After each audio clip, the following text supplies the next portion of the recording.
No ar, Faixa Livre, rádio jornalismo de verdade, a informação de primeira qualidade, a interpretação e os comentários das notícias, entrevistas, o contraditório.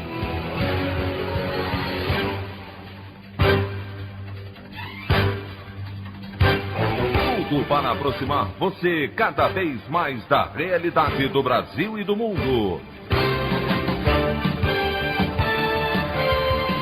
Apresentação: Anderson Gomes.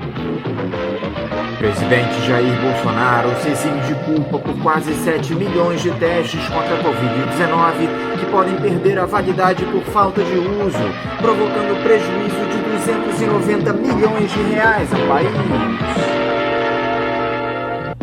Testes por vacinas avançam e a Universidade de Oxford, em parceria com farmacêutica AstraZeneca, pedirão autorização para o uso emergencial no Brasil. Ministro da Economia Paulo Guedes garante que vai ao ataque por privatizações nos próximos 2 anos. Essas e outras notícias na edição desta terça-feira, 24 de novembro do ano de 2020 do programa Faixa Livre.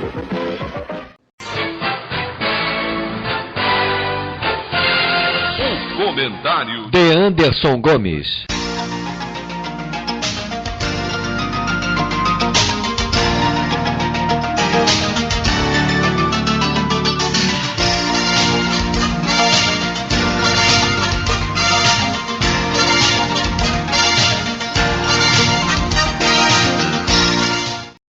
Bom dia, ouvintes.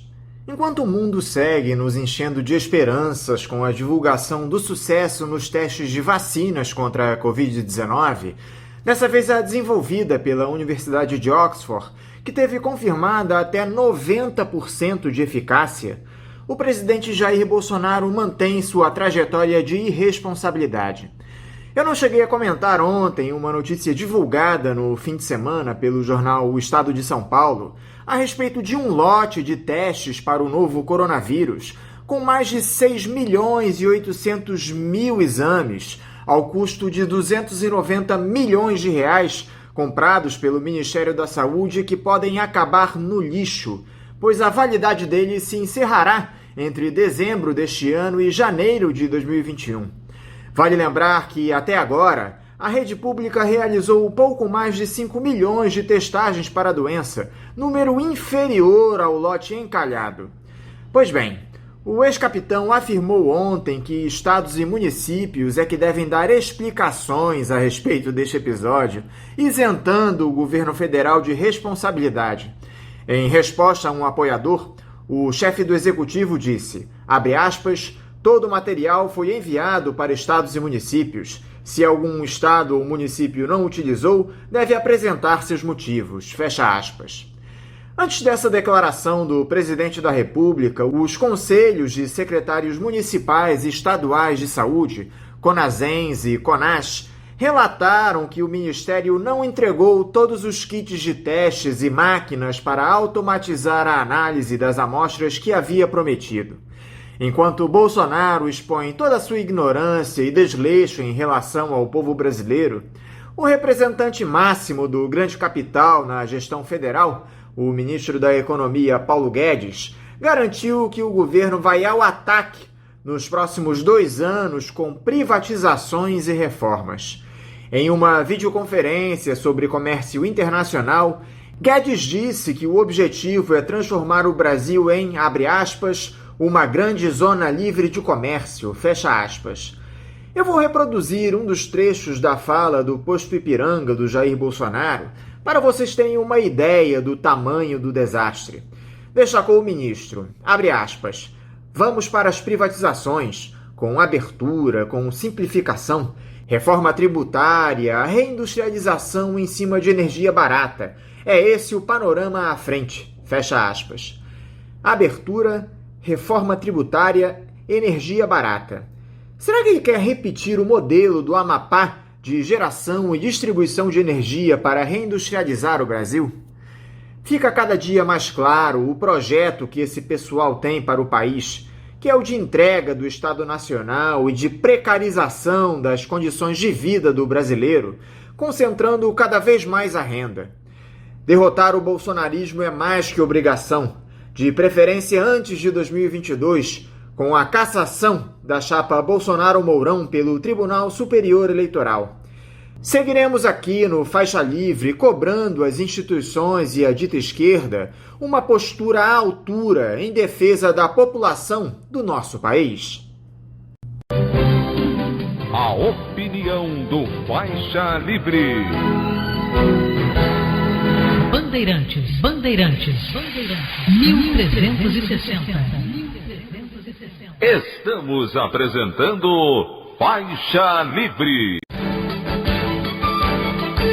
Voltamos a apresentar Faixa Livre. Estamos de volta, ouvintes, com o início da edição de hoje do programa Faixa Livre, que tem na sua produção a jornalista Celeste Sintra, auxiliada pela também jornalista Natália Moraes, tendo no comando do áudio o Francisco. Meu bom dia a todos. E meu bom dia também a você, que pode aqui participar nos enviando mensagens eletrônicas para o endereço ouvinte@programafaixalivre.com.br ou ainda registrando suas participações diretamente nas nossas redes sociais. No Facebook, nossa página é o Programa Faixa Livre. No Twitter e no Instagram, para deixar o seu recado, basta seguir os perfis @PGM Faixa Livre. Lembrando que as participações por telefone estão inviabilizadas, pois durante o período da pandemia do novo coronavírus, nosso programa está sendo gravado no dia anterior à sua veiculação. Pedimos desculpas aos nossos ouvintes que costumam interagir conosco desta forma, mas foi a maneira encontrada pela equipe do Faixa Livre para mantê-los informados sobre o que acontece no país e no mundo com essa nossa visão crítica e, ao mesmo tempo, preservando a saúde dos profissionais que levam o programa ao ar. O Faixa Livre pode ser acompanhado também pelo nosso aplicativo para celulares com sistema operacional Android. O nome do aplicativo é Programa Faixa Livre. Os ouvintes também têm acesso à transmissão pelo nosso site, o www.programafaixalivre.com.br, ou pela página da Associação de Engenheiros da Petrobras, a AEPET, uma das nossas entidades patrocinadoras, no www.aepet.org.br. Para quem perdeu alguma das edições ou quer ouvir novamente o Faixa Livre, os áudios das entrevistas e editoriais estão disponíveis no nosso podcast, nos aplicativos Spotify, Deezer e Castbox. E dando início às nossas entrevistas, eu cumprimento o professor da Universidade Federal de Santa Catarina e presidente do Instituto de Estudos Latino-Americanos, Nildo Ourix. Nildo Ourix, bom dia! Estimado Anderson, ouvintes do nosso querido Faixa Livre, é um prazer estar com esse público crítico uma vez mais. Bom dia. Muito obrigado, Nildo, por novamente você dialogar conosco aqui no Faixa Livre. Nildo, nós tivemos no último dia 15 o primeiro turno das eleições municipais por todo o país, que acabou confirmando algumas tendências que nós vínhamos observando nos últimos tempos no Brasil. Uma delas, e talvez a mais evidente, foi o crescimento dos partidos do chamado Centrão, como o PSD, o PP, aquelas legendas que orbitam o bolsonarismo. Já entre os liberais, destaque para o Democratas, que ganhou mais de 3 milhões de eleitores, aproveitando-se em parte das quedas vertiginosas de MDB e PSDB. Era algo que já estava meio que no radar, não é, Nildo? Algum desses resultados te surpreendeu? Não me surpreendeu nenhum dos resultados, André. Você sabe, aqui mesmo, nessa tribuna crítica do jornalismo brasileiro, eu alertei que nós estávamos prestes e possivelmente estaríamos na iminência de um conservadorismo de massas, cuja primeira expressão seriam as eleições municipais. E, de fato, esse diagnóstico se comprova cabalmente. Foram eleições municipais e municipalizadas. Quer dizer, nas grandes capitais, especialmente Rio de Janeiro e São Paulo, as grandes questões nacionais não foram tocadas, mas também em outras capitais importantes, como Porto Alegre, Recife, Salvador, as capitais brasileiras, né, que congregam aí a grande parte do eleitorado e da população e dos graves problemas brasileiros. A grande questão foi o tratamento da questão social, como se os municípios pudessem, pela via do liberalismo de direita ou do liberalismo de esquerda, resolver os graves problemas de uma crise econômica gigantesca, mundial, com particular efeito na América Latina e no Brasil, e no contexto de um sistema político completamente apodrecido. A recuperação de partidos como o Democrata, ela não é incompatível com a podridão do sistema político. E tampouco eu sublinho essa ideia de que os partidos tradicionais voltaram a ter poder. Só voltaram a ter poder se a pessoa tem em consideração a última eleição presidencial, que rechaçou por completo o antigo e já defunto sistema petucano, a administração petucana da ordem burguesa no Brasil. Petistas e tucanos se alternavam da administração capitalista da crise em favor das classes dominantes em prejuízo do povo e da nação.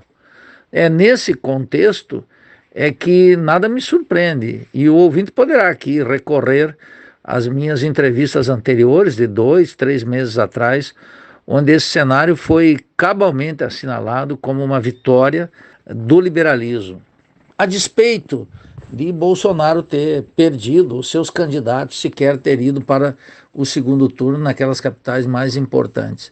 Mas a vitória enorme do liberalismo de direita, o ultraliberal continua mantendo um apoio importante nas classes populares, e o liberalismo de esquerda não consegue afirmar uma alternativa. Então, o resultado favorece, em larga medida, as classes dominantes. Agora, o que tem provocado polêmica aqui no programa é a análise a respeito do resultado do bolsonarismo nas urnas. Alguns ressaltam um crescimento dos partidos de extrema-direita, outros dizem que o presidente da República teria sido o maior derrotado nas urnas, visto que a maioria dos candidatos que ele apoiou já deixou a disputa nesse primeiro turno. A retórica bolsonarista sai das urnas fortalecida ou enfraquecida, Nildo? Qual é a sua opinião a respeito disso? Nós não podemos levar a sério os partidos políticos do Brasil. É doloroso dizê-lo, mas é a absoluta verdade. Qual é o ideal liberal de um democrata? Qual é o ideal democrático do PSDB e do PMDB? Ora, todos esses partidos, inclusive nos partidos do liberalismo de esquerda, qual é a vocação trabalhista do PDT nas circunstâncias atuais? Qual é a possibilidade de o PT reivindicar sequer não um ideal doutrinário, mas as razões que lhe deram origem? Nenhuma. E o PSOL, meu partido, continua numa indefinição completa em relação ao socialismo e à estratégia da Revolução Brasileira, de tal maneira que os partidos, tal como se configuram para um critério de análise eleitoral e política, efetivamente não podem ser levados a sério. Também há que entender um segundo aspecto. Há uma mutação na ideologia de Bolsonaro e na praxis política de Bolsonaro. Só não vê quem não quer. É óbvio que aquele sujeito que se expunha todos os dias, durante meses a fio, alimentando a indignação do liberalismo de esquerda, mas passando cada uma das reformas, mudou o seu modus operandi e atua com a parcimônia do republicanismo apodrecido entre nós, jogando com o Congresso Nacional, flertando com o Supremo Tribunal Federal, buscando alianças aqui e acolá no mundo partidário. E esse mundo partidário está sempre disposto, sempre muito disposto a negociar com o presidente da República.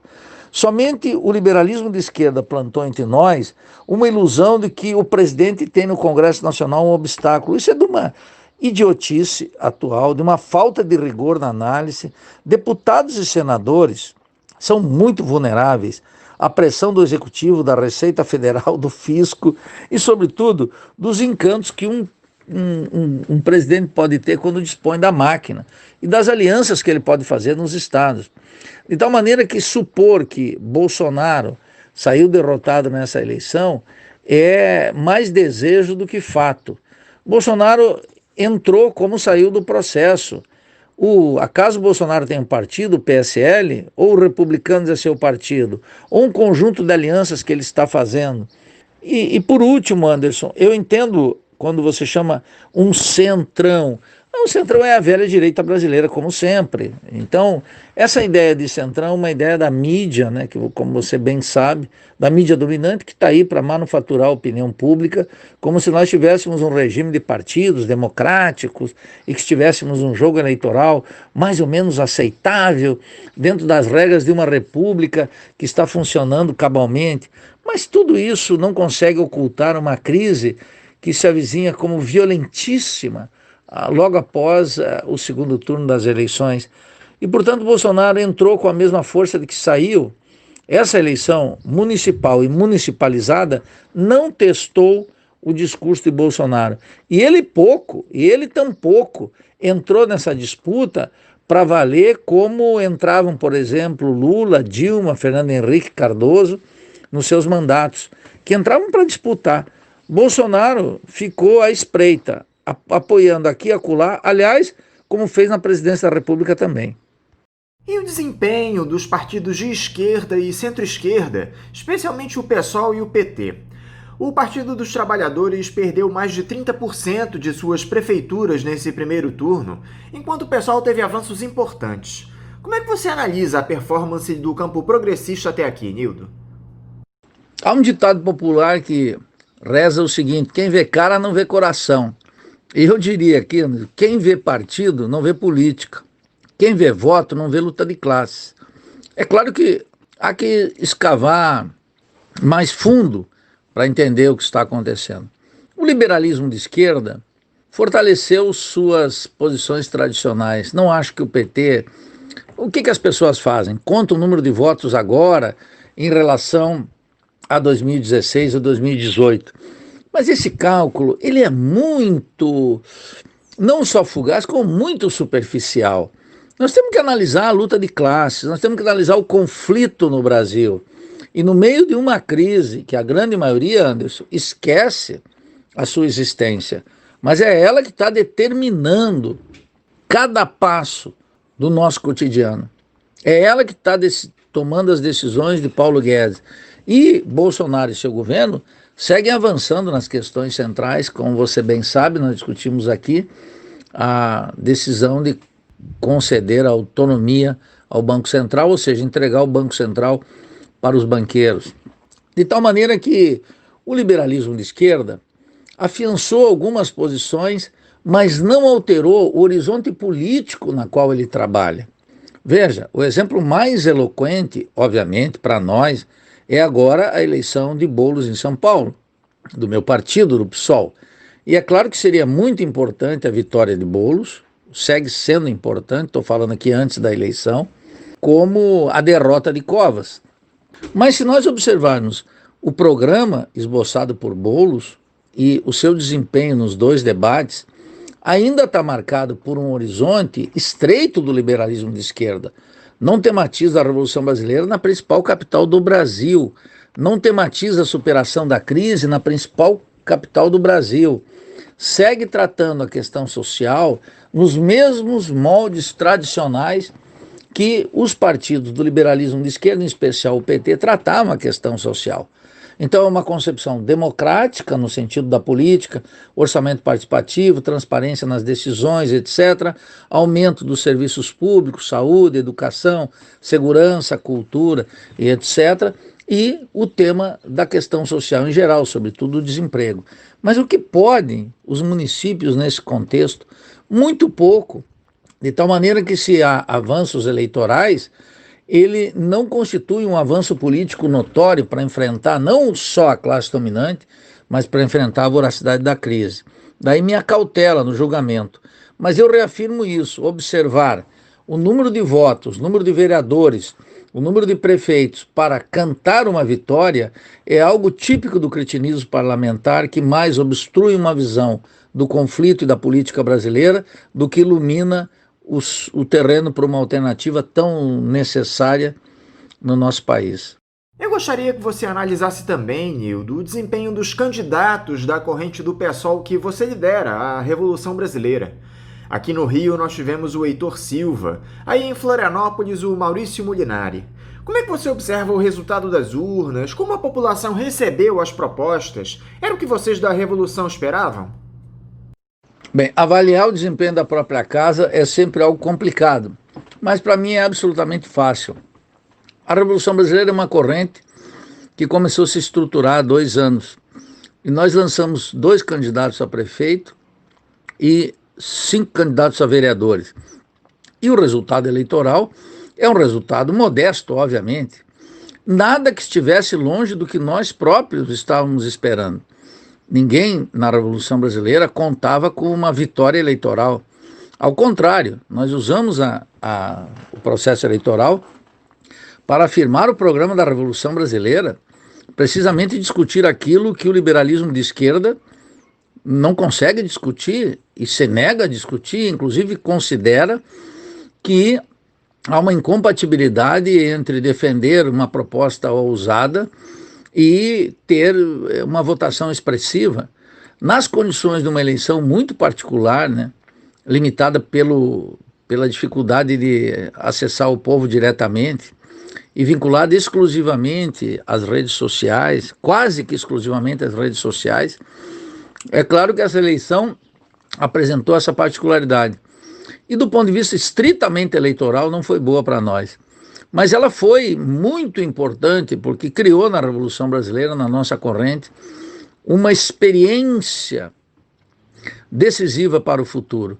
E temperou os nossos candidatos contra o cretinismo parlamentar, né, que é uma doença contagiosa tão forte quanto o Covid, e talvez até mais forte. É aquele típico militante que entra na disputa eleitoral já pensando que vai vencer, já se tornando um parlamentar ou um prefeito e já atuando em consequência, né? Dentro do quê? Do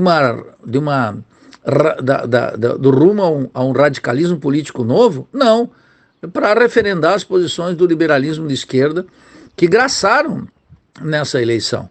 Essa eleição, eu repito, foi uma eleição municipal e, lamentavelmente, municipalizada. E nós enfrentamos, então, o limite óbvio que nós sabíamos de sua existência antes mesmo de começar a disputa eleitoral. Então, nenhuma surpresa, não esmorecemos no mais mínimo e o resultado que colhemos era o que estávamos esperando. Falando agora sobre a situação do nosso país, Nildo, o Jair Bolsonaro parece cada dia mais perdido na presidência. Com toda a sua incapacidade administrativa, ele e seus aliados criam aquelas chamadas cortinas de fumaça para esconder os verdadeiros interesses dessa gestão. Uma delas foi essa suposta briga com os militares que estão no governo, com críticas de lado a lado, o general sendo chamado de Maria Fofoca, enfim. Todos eles estão absolutamente alinhados, essa que é a verdade, Nildo. Os militares nunca tiveram tanto protagonismo e benesses desde os idos da ditadura. A pergunta que fica é a seguinte, Nildo.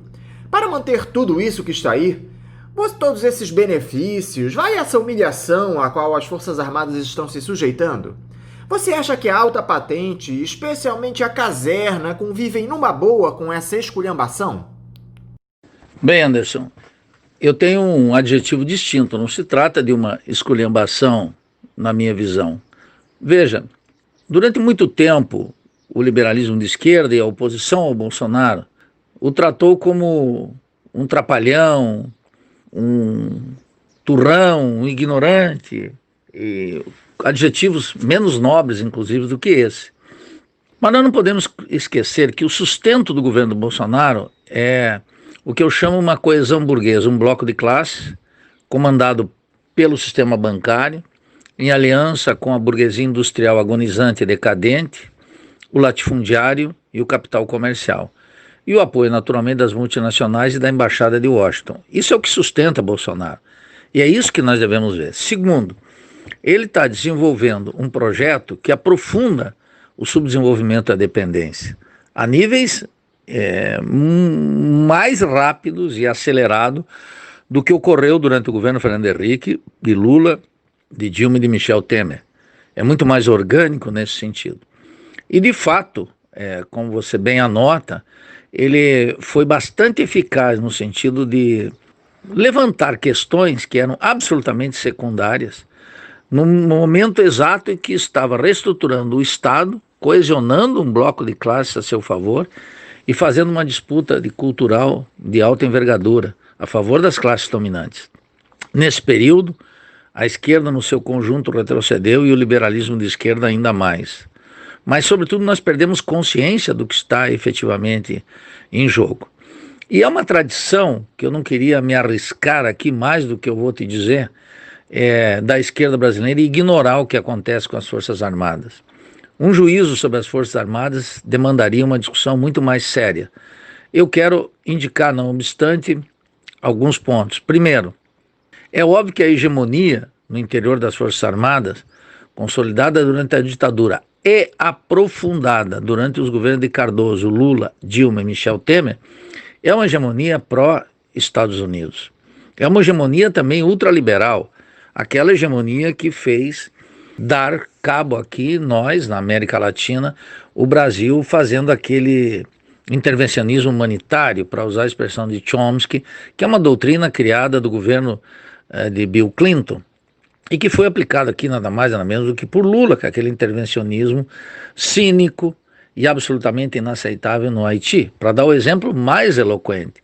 Mas, sobretudo, nem Cardoso, nem Lula, nem Dilma puderam dar, ou passou pela cabeça, dar uma doutrina militar nova que rompesse com a hegemonia pró-estadunidense, liberal, comandada, orientada pelo Comando Sul dos Estados Unidos nas Forças Armadas. A ascensão à presidência de um presidente proto-fascista, um servil aos Estados Unidos, que bate continência para a bandeira dos Estados Unidos, é claro que traria incômodo em setores das Forças Armadas. Mas a transformação da economia, o empobrecimento da população, o aprofundamento da dependência científica e tecnológica, o raquitismo militar do Brasil, tudo isso os militares não deixam de observar. E eu anotei aqui mais vezes, e repito hoje, no interior das Forças Armadas, a tradição nacionalista e nacionalista revolucionária vai começar a emergir. Porque as Forças Armadas sentem, tanto quanto o nosso povo, todos os problemas. Agora, é claro, submetida a uma hierarquia, a falta de iniciativa durante o período de democratização, ela sedimentou uma concepção que consagra o papel das Forças Armadas para conter o inimigo interno, que é o nosso povo. E não avançamos para uma outra doutrina. Mas isso está em curso e demandaria uma conversa muito mais longa, Anderson. E o pior é que o Bolsonaro, em meio a essa gestão calamitosa que ele faz aqui no Brasil, ainda diz em uma reunião do G20 que o país sofre ataques injustificados em relação à sua atuação na defesa do meio ambiente de, abre aspas, nações menos competitivas e menos sustentáveis, fecha aspas. É de lascar, Nildo. Bem, é claro, André, você tem razão. O Bolsonaro, nesses fóruns internacionais, a despeito dos seus discursos atravessados por sandices, etc., ele sabe dar o recado que quer. Mas observem, presidentes anteriores, como Fernando Henrique Cardoso, Lula e Dilma, nunca souberam efetivamente trabalhar nesses organismos para além daquele espaço absolutamente restringido que os Estados Unidos cedem aos países periféricos. E foi o caso do Brasil. Há pouco tempo, Barack Obama soltou um livro de memórias em que enquadra o presidente Lula de acordo com o padrão que os presidentes da República nos Estados Unidos enquadram os presidentes latino-americanos. Veja, não há um país que quer ter brilho no cenário internacional, precisa ter o domínio completo da soberania. É esse o contraste, por exemplo, entre Cuba, que faz uma política internacional absolutamente independente, e o Brasil, que apresenta um raquitismo, às vezes cheio de ginga e etc., e outras vezes um alinhamento automático, mas ambos impotentes para resgatar o Brasil para um conceito de soberania plena, de atuação absolutamente destacada e independente. Então, as sandices de Bolsonaro não podem eludir o ponto fundamental que atravessou todos esses governos que nós tivemos pós-ditadura. Nenhum deles, não vou nem falar da ditadura, obviamente, honrou esse país na luta pela soberania. Jamais. Só em quinquilharias, em questões protocolares e dentro da agenda permitida pelos Estados Unidos. Fora disso, Nada disso me ilude, nem de Bolsonaro e nem dos governos anteriores. Eu tenho escutado muita gente dizer, Nildo, que o que pode levar à derrocada do Jair Bolsonaro é justamente a situação da nossa economia. O Paulo Guedes já se disse recentemente frustrado por ainda não ter conseguido privatizar nenhuma estatal até agora. Outro impasse no governo seria a criação desse programa Renda Brasil para substituir o Bolsa Família. O Onyx Lorenzoni, ministro da Cidadania e capacho do ex-capitão, garantiu que o plano está pronto, já há espaço no orçamento para a sua implementação e que ele seria lançado ainda em dezembro desse ano. É muito evidente que esse Renda Brasil não resolve nada nessa situação precária que nós temos no nosso país, Nildo. Mas você acha que ele pode ser a tábua de salvação do bolsonarismo? Como é que você tem observado a situação da nossa economia e os efeitos que ela pode ter para o sucesso ou o fracasso do presidente? Bem, Anderson, essa é uma questão essencial. Por quê?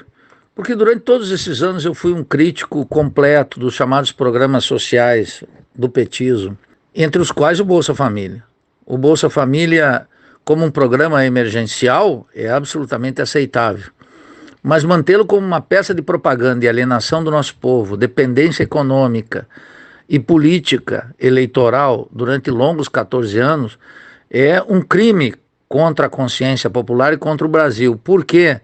Porque esse programa se manteve durante o governo corrupto e liberal de Michel Temer e se mantém durante o governo encabeçado pelo próprio fascista Bolsonaro e o ultraliberal Paulo Guedes. E como você diz, eles estão engenhando lá um programa que substitua o programa petista, notabilizado pelo petista, elogiado pelo Banco Mundial e o Fundo Monetário Internacional, como uma peça retórica de redução da pobreza, em que confinava milhões à miséria em nome de uma cidadania que só cabia na cabeça dos tecnocratas que, seguindo a orientação do Banco Mundial e um sistema de medição que naturalmente é inaceitável para mim e para você e para a maioria dos nossos ouvintes, era considerado aqui como a redenção de milhões.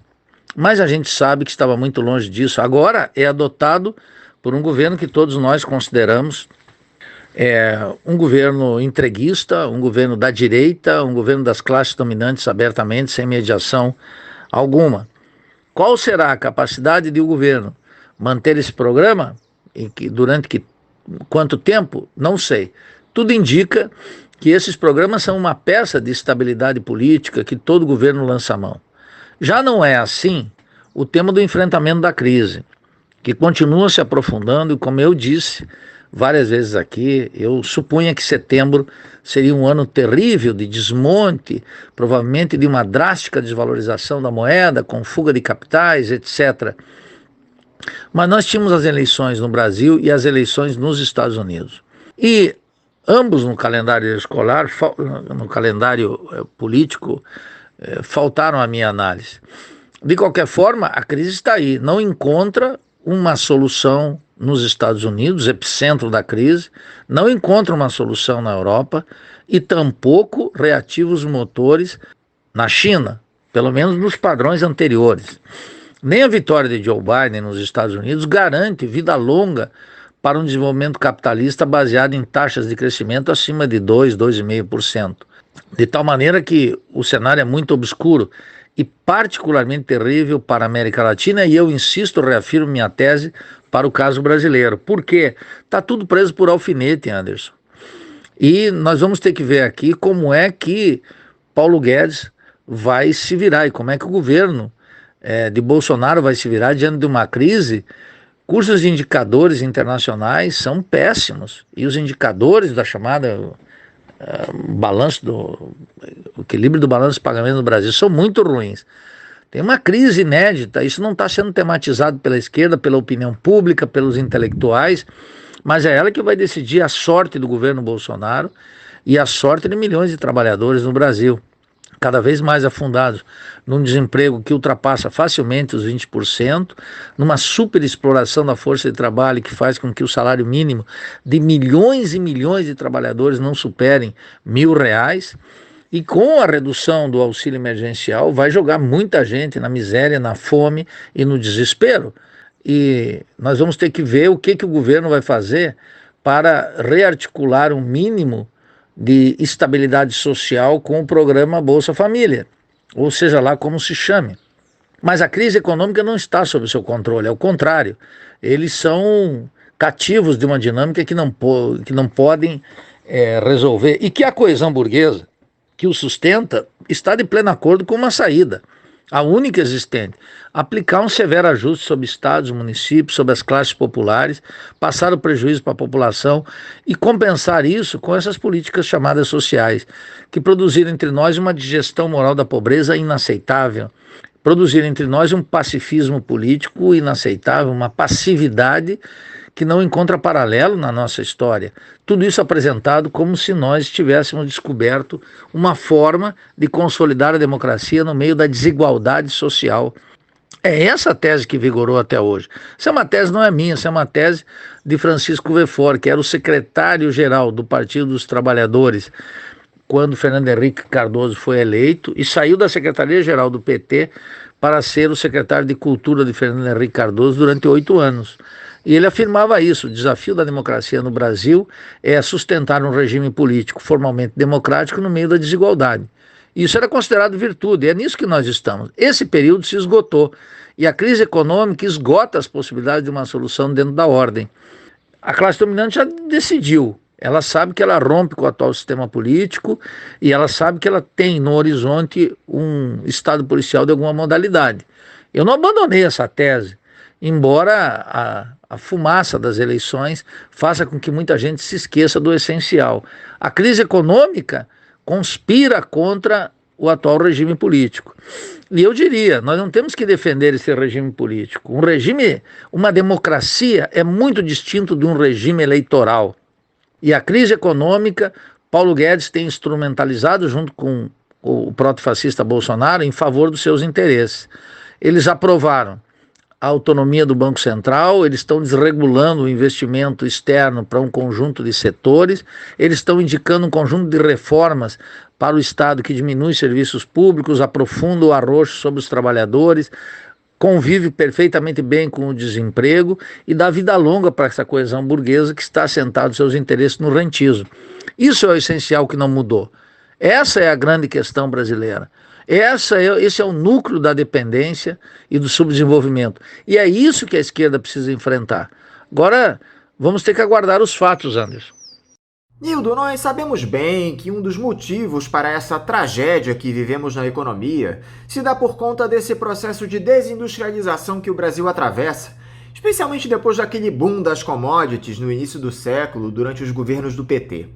Alguns dias atrás, a Central Única dos Trabalhadores e a Força Sindical lançaram um programa chamado Industriol, que terá a missão de articular e criar propostas e processos de políticas industriais e de trabalho, sob a visão e as demandas da classe trabalhadora. Você é um dos muitos críticos a essa política de se privilegiar os produtos primários do nosso país, com pouco ou nenhum valor agregado. Eu gostaria, Nildo, que você desse uma dica para esse pessoal lá da CUT e da Força Sindical a respeito desse programa. Em que bases deve se dar essa reindustrialização do nosso país? Bem, Anderson, essa é uma questão central. O sindicalismo brasileiro vem revelando ao longo do tempo uma incapacidade intelectual e política de entender o que de fato está acontecendo. Isso se deve porque o nosso sindicalismo não preza por algo que é fundamental, que é uma independência de classe e o tema do socialismo como alternativa.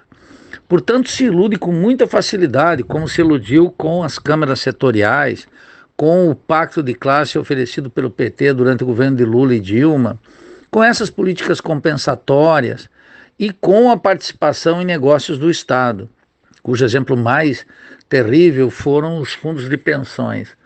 Então, essa classe e esses aparelhos sindicais que estão aí são hoje incapazes de entender a crise brasileira. A minha crítica é menos pela desindustrialização, tal como formula o estruturalismo cepalino, e mais como expressão inexorável da dependência e do subdesenvolvimento, que é a tragédia latino-americana desde sempre. Aquele orgulho burguês criado durante o milagre brasileiro da ditadura, o segundo PND de Geisel, e que começou a mostrar formas nítidas de esgotamento a partir de 82, 81, com o Maílson da Nóbrega e que inclusive levou ao fim, uma das razões do fim do regime militar, eu observei há muito tempo que desde 94, com o Plano Real, o Brasil foi perdendo posições industriais e foi ocorrendo isso que você chamou de desindustrialização. Isso foi muito eloquente no governo Fernando Henrique, muito eloquente no governo do presidente Lula, da presidente Dilma, Michel Temer, e agora Paulo Guedes está terminando o serviço. Mas se você observar em escala, você vai observar muito claramente, e os ouvintes do Faixa Livre também, que a diminuição do poder da burguesia industrial, ela avançou com Cardoso, com Lula, com Dilma, com Temer e segue agora. Isso não é... E por isso que eu nunca topei aquela conversa de governos neoliberais. Aquilo é uma impostura teórica, além de ser um oportunismo político de quinta categoria que merece denúncia sempre que possível. Ora, a fração industrial, que significa a burguesia industrial brasileira, o capital produtivo, ele é incapaz de organizar um projeto de país. E, portanto, essa tentativa de aliança com os sindicatos não é só tardia, como é impotente. Porque não se dá mais dentro da ordem. A China é uma potência industrial e tecnológica porque ela fez uma revolução em 49. Cuba, mesmo nas condições ultralimitadas do Caribe, tem conquistas científicas e tecnológicas no terreno da educação, da informática, da biotecnologia e outras tantas áreas tão desconhecidas aqui, porque fez uma revolução em 59. Não é possível, Anderson, qualquer retomada, e por isso que tanto o programa recentemente lançado pela Fundação Perseu Abramo do PT, como o livro do Ciro Gomes, pecam pelo essencial. Essa ideia de uma revolução brasileira industrial é incapaz completamente, porque ela joga com algo que não existe, que é uma classe social, a burguesia industrial, que estaria supostamente interessada em enfrentar o que eles chamam a globalização, quer dizer, o mercado mundial, em aliança com os trabalhadores. Ora, aqui vai rezar cada vez mais o imperativo da superexploração da força de trabalho. Esses setores da CUT e da CGT que estão se articulando aí, da força sindical, né, que estão se articulando para tentar um pacto de classe, a burguesia industrial não pode mais fazê-lo. Primeiro porque a fração que ainda existe é agonizante e porque no conjunto a classe se exauriu, perdendo força para o latifúndio e perdendo força para o setor comercial, que quer uma abertura completa da economia. E, sobretudo, não contando com o apoio dos banqueiros que regem a orquestra do rentismo a partir do controle que tem da dívida pública. Portanto, esse programa não tem uma classe social capaz de sustentá-la, que seria a burguesia industrial. Quem faria isso? A Firjan, no Rio de Janeiro, a Fiesp, em São Paulo. Os sindicalistas estão completamente desmiolados em dizer uma coisa como essa. Falta estudo elementar da economia política. Eu tenho que dizê-lo assim, de uma maneira professoral, porque é absolutamente inaceitável que sindicatos e trabalhadores que são responsáveis pela vida política de milhões de pessoas vinculadas às máquinas sindicais não tenham conhecimento mínimo, elementar do que é o desenvolvimento capitalista brasileiro e ficam apegados a quinquilharias, pensando, sabe no quê? Menos na sorte dos trabalhadores e muito mais de olho em 2022. O que esses sindicatos querem na prática, eu te asseguro aqui, é um pacto de classe em que eles poderiam ter vida mansa, enquanto a classe trabalhadora rala nas fábricas, sempre colecionando derrotas ou vitórias parciais. Essa classe trabalhadora está aí, ela precisa de uma nova representação. E esses sindicatos, apostando nesse caminho, mostram que não entendem absolutamente nada do desenvolvimento capitalista brasileiro. E é inaceitável que sindicalistas dessa estirpe sigam plantando ilusões. Esse pessoal não sabe o que é o desenvolvimento capitalista mundial e qual é o papel reservado para a América Latina. Portanto, eu vejo com um ceticismo completo, mas mais do que isso, como uma impostura tradicional que tomou conta desses sindicalistas. E essa situação do apagão no Amapá, Nildo? É algo tão inacreditável, essa incompetência da iniciativa privada misturada com a irresponsabilidade dos entes públicos que permitiram que a situação chegasse a esse ponto sem que houvesse um plano de emergência para que a energia elétrica fosse restabelecida. Quem são os maiores culpados nessa história toda, Nildo? Bom, o maior culpado, não tenho dúvida alguma, É a presidência da República. Ora, essa situação é uma situação sabidamente difícil, crônica, que sempre existiu e que se aprofundou de maneira muito clara esses últimos anos. E o protofascista Bolsonaro ficava agitando desde o nosso território contra a Venezuela, quando tinha que resolver os problemas do nosso país, em primeiro lugar. Além de não praticar crimes, que eu considero que são, a partir de um alinhamento com a política externa dos Estados Unidos, insinuando invasão da Venezuela, fazendo operações de fronteira com autoridades absolutamente aventureiras, não cuidou do nosso povo, do nosso território. A responsabilidade primeira é de Jair Bolsonaro. Não há a menor dúvida nisso. E é contra ele que devemos dirigir as baterias. Mas eu quero alertar para um outro problema. Aqui no Brasil nós temos um hábito muito ruim que impede a lucidez sobre questões elementares, que é supor que a desgraça que nos abateu hoje torna o passado imediato melhor. Veja o seguinte, o SUS, diante de uma pandemia, mostrou todas as suas limitações, a despeito dos seus méritos, que nós sempre observamos. Mas o SUS sempre foi subfinanciado. Os hospitais no Rio de Janeiro sempre padeceram de mal crônico, que nunca em nenhum governo foram adequadamente tratados. Mas parece que como a vida vai piorando, a gente vai magnificando esse passado anterior e o mesmo ocorre com esse apagão. Mas nós já tivemos outros apagões, né? Lembra o apagão do Fernando Henrique Cardoso?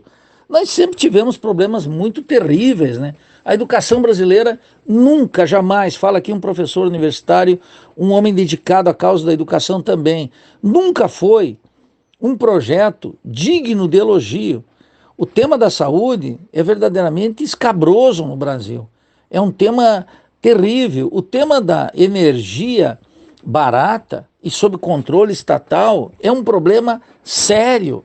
Quando começaram esse namoro da esquerda liberal com parcerias públicos-privadas, bom, os crimes que eu considero que Dilma Rousseff fez ao aprovar uma lei em articulação com José Serra, aquele office boy, entregando o nosso petróleo, todas essas questões têm que ser revisadas. Então, claro que essa situação catastrófica que afeta quase 1 milhão de brasileiros colocados numa fronteira do país importantíssimo, que devia ser um ponto estratégico extraordinário, ocupado por multinacionais, diga-se de passagem, que exploram o território sem fiscalização de nenhum governo de maneira decente até hoje, a responsabilidade é de quem dirige o país. E agora não se trata apenas de buscar antecedentes igualmente criminosos. É que esse governo não está aqui para resolver nenhum problema do nosso povo. Esse governo está aqui para aprofundar a dependência, o subdesenvolvimento, o empobrecimento cultural do Brasil, o alinhamento com os Estados Unidos, cada vez mais forte, mais eloquente, e uma gestão de política econômica que favorece a coesão burguesa para fortalecer o capitalismo dependente e rentístico. É isso, tudo o resto são questões que merecem nossa atenção, mas não movem um moinho. Nildo Ourix, muito obrigado mais uma vez por você estar aqui conosco no Faixa Livre. Eu te desejo um ótimo dia de trabalho e mando aqui o meu abraço. Estimado Anderson, ouvintes do Faixa Livre, é sempre um prazer voltar aqui a essa fronteira crítica do jornalismo brasileiro, com esse nosso público sempre antenado, crítico, disposto, aberto à polêmica, que é o público do Faixa Livre. E é um prazer contribuir, mesmo que modestamente, contra o senso comum que domina o jornalismo brasileiro, orientado pela servidão voluntária ou pelo oportunismo político.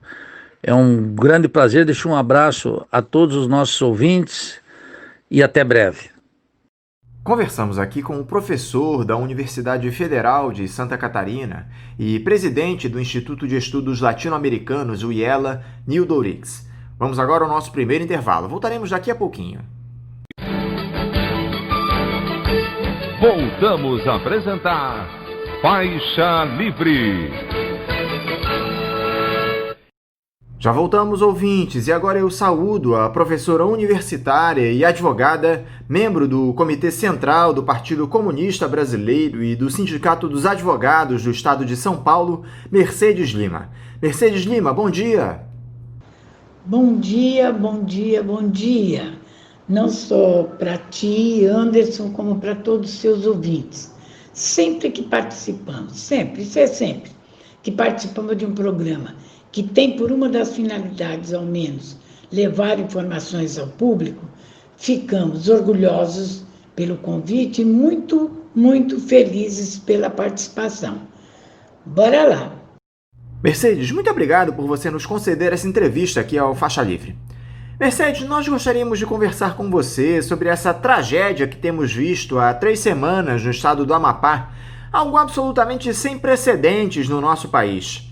Uma unidade da federação quase inteira no escuro por tanto tempo. O pior é que essa falta de energia, depois de um incêndio muito mal explicado na subestação controlada pela empresa Gemini Energy, provoca uma série de efeitos adversos, como, por exemplo, a falta d'água para a população. A distribuição depende de eletricidade para o funcionamento de bombas, enfim. O que a maioria dos brasileiros não sabe é que o Amapá é um dos estados mais ricos do país em recursos naturais. Tem uma diversidade impressionante que pouca gente fala. Prefere deixar isolado e esquecido lá no extremo norte do país. Como é que você analisa todo esse cenário de tragédia social no Amapá, Mercedes?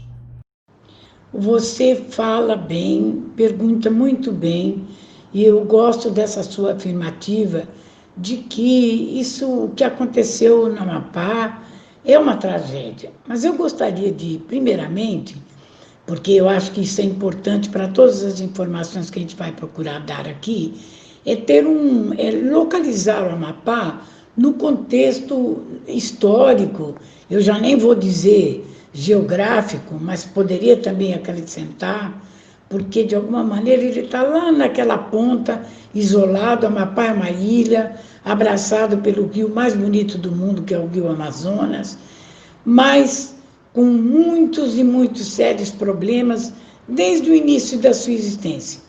O Amapá sempre foi um território de disputa pelos ingleses, disputa pelos franceses, que acabaram ganhando lá a Guiana Francesa, e depois foram anos e anos, décadas e décadas, lutando para definir o que seriam, quais seriam as fronteiras entre o Amapá, por exemplo, e a Guiana Francesa, e mesmo o Suriname.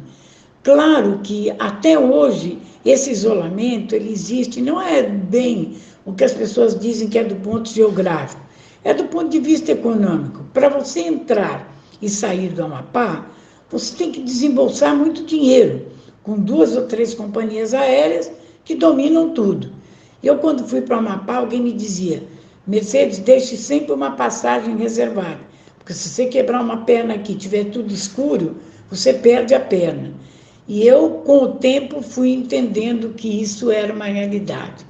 Acho que nós vamos poder, a cada pergunta aqui, nós vamos poder ir explicando melhor o que é esse apagão que, para a maioria do Brasil, aparece agora. Mas, na verdade, ele foi, por exemplo, uma constante ao longo de todos os anos em que vivi no Amapá. E essa questão, é claro, está ligada à questão, não é de eventual isolamento ou do abraço do Rio Amazonas. Existe porque, evidentemente, nós temos razões econômicas, sobretudo, para esse território tão rico e tão bonito, mas, ao mesmo tempo, muito, muito abandonado. Eu acho que é isso um pouco para mostrar que essa coisa não é de hoje. Ela tem um tempo de existência, é uma tragédia, assim, não há uma outra palavra. Quando vem um apagão, você cansei de perder geladeira, você perde todos os alimentos, você perde os aparelhos eletrodomésticos, você vai perdendo tudo, porque sem energia as pessoas nem têm uma ideia de hoje em dia, em 2021 quase, de como é que a gente viveria sem a energia. Eu acho que é um pouco isso, e depois a gente vai falar dessa questão das empresas, da Isolux, da Gemini, etc.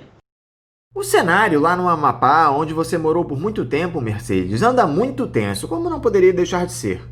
As manifestações que têm se multiplicado com o decorrer dos dias estão sendo severamente reprimidas, tanto na hora que acontecem, como depois, porque a polícia está identificando os líderes dos movimentos e indo nas casas deles para ameaçar e intimidar.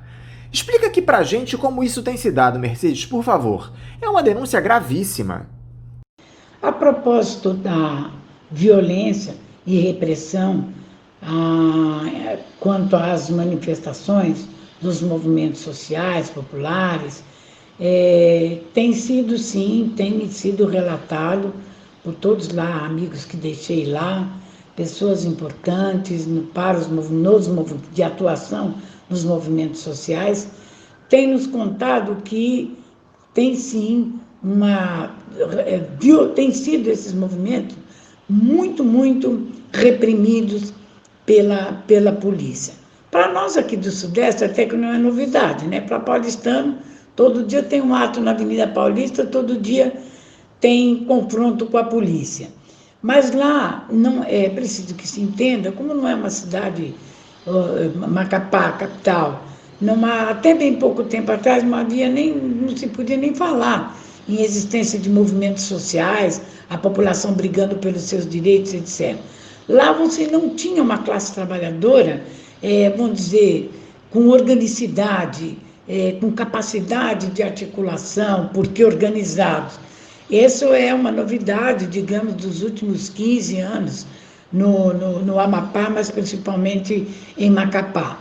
Mas agora parece que, ao que me consta, é que não só as pessoas, o movimento sindical, os movimentos sociais, que estão lá lutando contra essa tragédia e tentando sensibilizar as autoridades governamentais, que parecem não estarem muito chocadas com isso. É evidente que, recentemente, acho que no fim de semana próximo passado, um adolescente perdeu já um olho atingido por uma bala de borracha do policial. Demorou muito para aparecer esses movimentos sociais.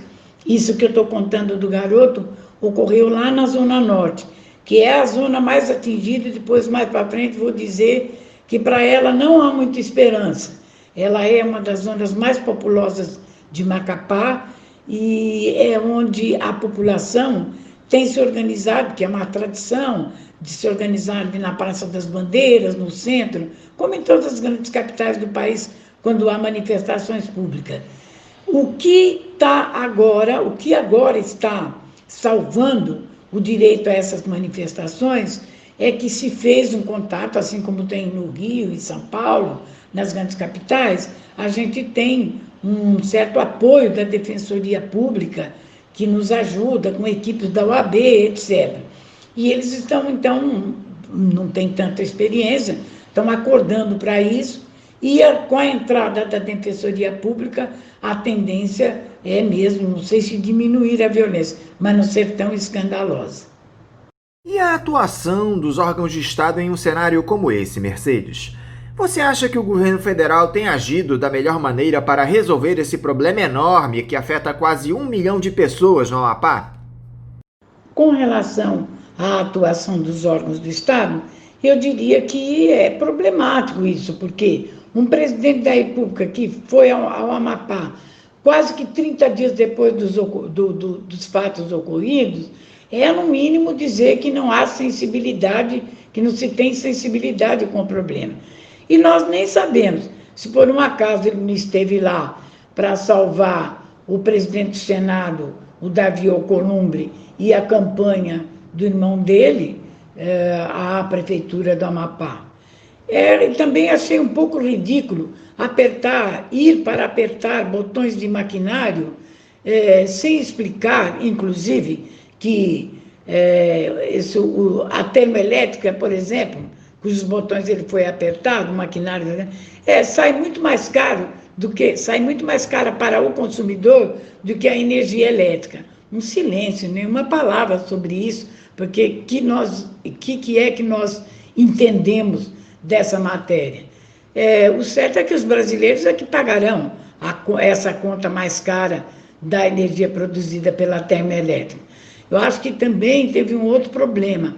A população não está informada das coisas. Eu digo que o transformador que vem do Laranjal do Jari, por exemplo, ninguém fala nada, mas ele não vem com, vamos dizer, com a capacidade total de vigência, ou de vigor, eu diria melhor. Ele está com a capacidade alterada, em cerca de 80% do total daqueles famosos 150 que deveria ter. A população mereceria, gente, sem nada, ela mereceria esclarecimento, e não alguém ir lá, apertar a máquina e ficar fugindo, inclusive, das manifestações contra ele. Eu acho que é isso, eu acho que o Estado, nesse sentido, também as organizações, os órgãos de Estado locais também não estão cumprindo com a sua obrigação de bem informar a população. Não se diz que dia 26 vai ter energia totalmente, porque isso não é uma realidade. Mercedes, a Justiça Federal lá do Amapá mandou afastar toda a diretoria da Agência Nacional de Energia Elétrica, ANEEL, e do Operador Nacional do Sistema, a ONS, para evitar que os gestores interfiram na apuração pelas responsabilidades do apagão. O governo federal recorreu da decisão e acabou conseguindo revertê-la. Você viu essa medida como acertada em um momento como esse? O que mais pode ser feito no campo jurídico para que uma solução para esse caso seja dada o mais rapidamente possível? Eu tenho uma tendência, apesar de ser advogada, e quiçá por ser advogada, a acreditar mais nos movimentos políticos de pressão.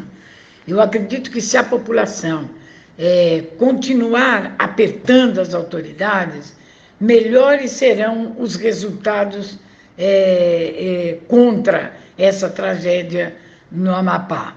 Eu creio que tem que insistir nessas medidas judiciais, é assim mesmo. Você tem várias instâncias, então tem que insistir, tem que ir indo para frente, tentar reverter a decisão. Mas, olha, não tenho, sem muita ilusão de classe, de que o judiciário estará do lado da população. Isso é melhor não acreditar muito nessas coisas. Mas, de toda maneira, a gente tem uma coisa que a gente tem que crer, que é ir propondo a medida. A medida judicial, por exemplo, lá no Amapá, quando quiseram alterar a data das eleições, quiseram por 45 dias. A pressão popular foi tão grande e a oposição ingressou também com medidas judiciais, que aí tiveram que trazê-la para dezembro mesmo, que agora em meados de dezembro. Então, eu acho que o que me chama a atenção no campo do judiciário é que as medidas são muito propostas contra estatais, ou a Sociedade de Economia Mista, como é a SEA, e as privadas mesmo, as empresas privadas, que são basicamente as responsáveis, sim, pela geração, distribuição de energia, essas, até agora que eu saiba, não estão sendo penalizadas, com o que eu não posso concordar. Mas vamos continuar acreditando e espero que o pessoal que andou propondo essas medidas judiciais prossigam e não desistam. Eu acho que é isso. Agora, Mercedes, me parece que esse afastamento dos diretores da ANEEL e da ONS seria absolutamente insuficiente. É fundamental se cassar a concessão dada originalmente à Isolux Corsan, adquirida posteriormente pela Gemini. Para piorar, se descobriu que a Companhia de Eletricidade do Amapá, responsável pela linha que apresentou falhas na última semana e ocasionou um segundo apagão, atua sem contrato de concessão desde 2015, ou seja, uma esculhambação completa. É possível se cassar a concessão dessas empresas, Mercedes? Como esse processo deve se dar? Não é muito comum a reestatização de companhias aqui no Brasil. Pensar em cassar as concessões. Olha, a questão da energia no Brasil, ela não é para principiante, é uma verdadeira loucura. Você pensa que a Isolux tinha a LTME, depois ela foi vendida para a Gemini, que divide com a Sudam esse trabalho. A primeira teve problemas a Isolux já teve problema de cancelamento de contrato um país africano, teve problemas o cumprimento do contrato, o rigoroso cumprimento do contrato lá na construção da linha amarela de metrô de São Paulo. Eu não sei como é que elas escapam na hora do edital, de licitação, etc. Mas é complicado. Eu penso que, não sei se teria como caçar a concessão assim, de toda, porque para mim todas são responsáveis. A ANEEL também tem responsabilidade nisso, porque ela tinha o papel de fiscalizar. E existe contratualmente a obrigação de intervir caso não haja trabalho satisfatório, execução de trabalho satisfatório. Então, fica difícil para responder essa pergunta, se o certo talvez fosse esse, mas já no estado em que a população está, em que tudo está, eu acho que há um certo temor. Além do que, a perícia técnica ainda não apurou, ela está fazendo o trabalho dela de apurar a responsabilidade.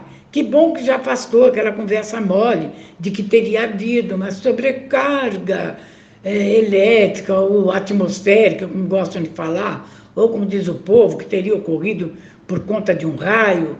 Enfim, para se apurar isso, quem teve responsabilidade, não vai ser fácil.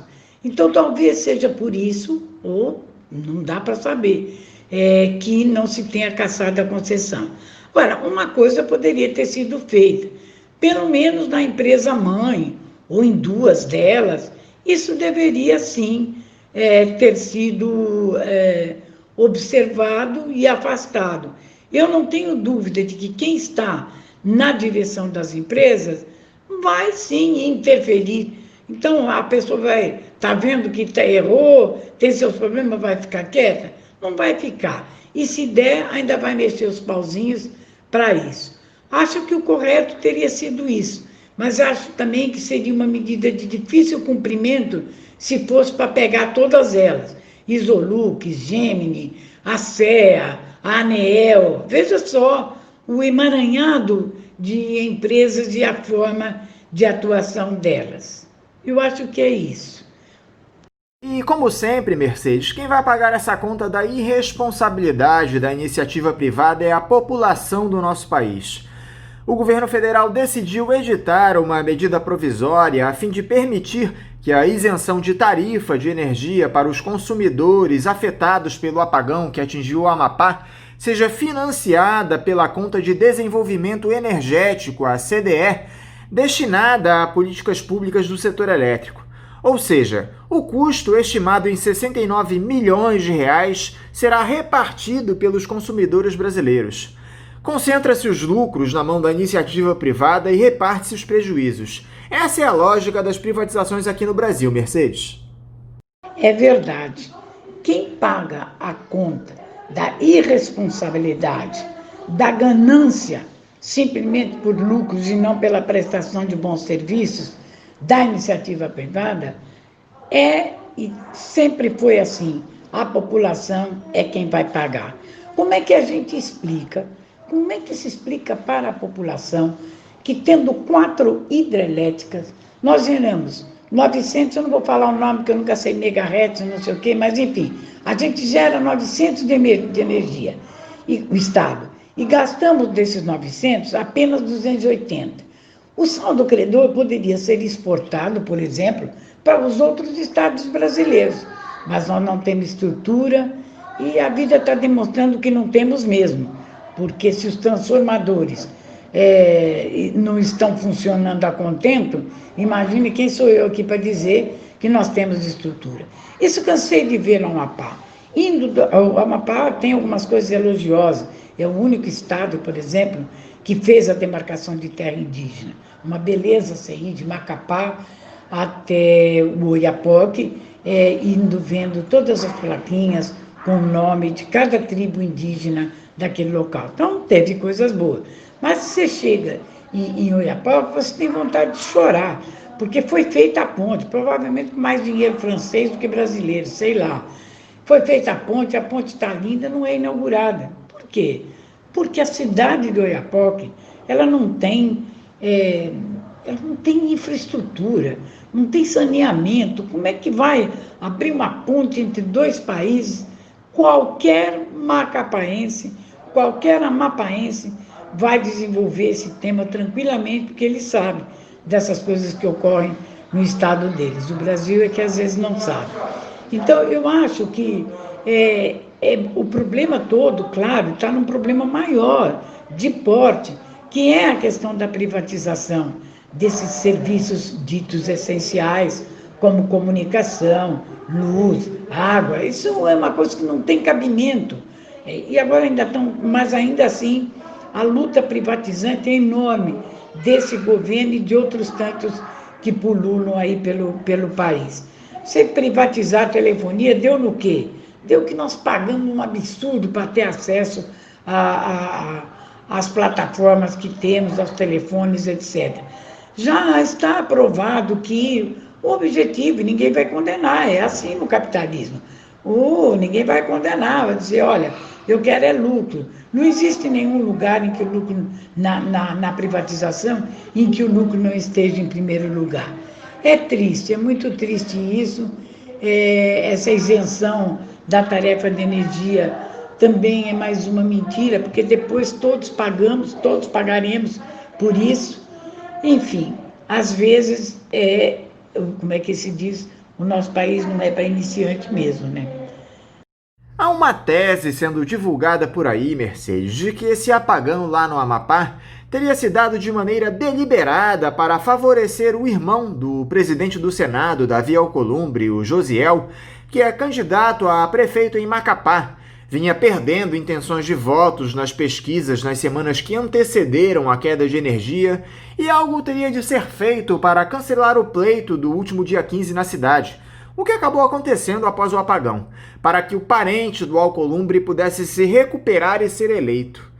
Não por acaso o presidente do Senado esteve no Amapá no último sábado, ao lado de Jair Bolsonaro, para, simbolicamente, ligar geradores termoelétricos para contornar o problema. Você acredita nessa teoria, Mercedes? Esse apagão pode ter se dado por interferência política? Eu vi coisas incríveis ocorrerem no Amapá, inacreditáveis mesmo. Mas essa de que alguém deliberadamente, veja bem, poria fogo em algum transformador ou acabaria com uma dessas subestação, não sei, é muito difícil de pensar nisso, pelo menos para mim. Porém, tem algo que eu não acho difícil, não. É simples. E porque tem forte procedência fática.